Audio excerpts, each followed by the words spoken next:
It's the autumn of 1942, in a classroom in the north of England.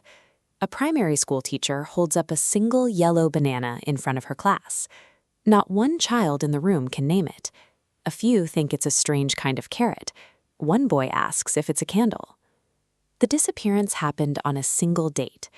On November 9, 1940, a government order ended banana imports completely.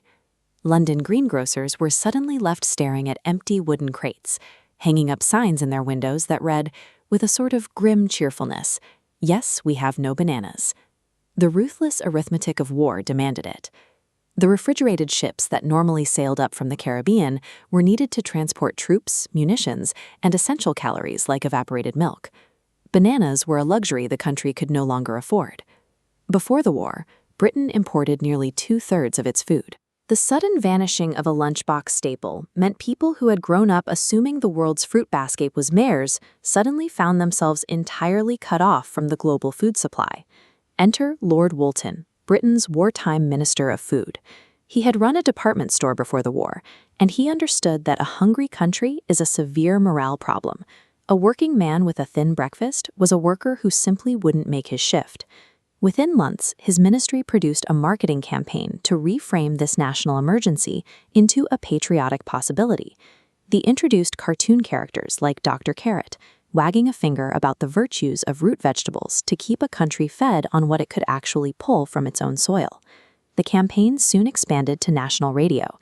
Every weekday morning, Marguerite Patten hosted The Kitchen Front, a BBC broadcast aimed squarely at housewives holding ration books. She had the rare gift of explaining cookery without making anyone feel poor. Through these broadcasts, the British public was introduced to a strange culinary category, the mock recipe. A substitute admits it is standing in for something else. A mock recipe pretends, with a straight face, that it is the real thing. The government pushed these recipes, mock cream, mock goose, mock duck, to make severe deprivation feel manageable. It was a psychological strategy designed to normalize an incredibly abnormal way of living. If you want to make the most famous of these illusions, the mock banana, you start with 1 pound of parsnips. The historical instructions are strict. Choose young ones, peel them, and avoid the woody monsters left in the ground until February. You boil or steam them until a knife slips through with zero resistance. As you mash them against the side of the pot, the kitchen fills with a warm, earthy smell, the heavy scent of a winter Sunday roast. Then, into that warm mash, you beat 2 ounces of margarine and a tablespoon of sugar. The texture goes smooth and slightly glossy, taking on a pale, creamy yellow color that is only a shade off the inside of a real banana. It looks accurate, yet the heavy, savory reality of a traditional British winter root vegetable is still sitting right there in the bowl, waiting to be passed off as a light, sweet tropical fruit. To bridge that gap, you need a secret ingredient, sold in dark bottles by wartime chemists: banana flavoring. This is actually a concentrated chemical called isoamyl acetate diluted in alcohol. This animated chart illustrates the difference. It compares the complex, multi-layered flavor profile of a real banana against the single, sharp spike of the isoamyl acetate chemical compound. It is the exact smell you recognize from foam banana sweets, and it is completely distinct from actual fruit. Watch what happens to the data. That chemical spike completely overrides the parsnip's natural flavor profile. When you drip just 2 teaspoons of the essence into the pot, the transformation is instant.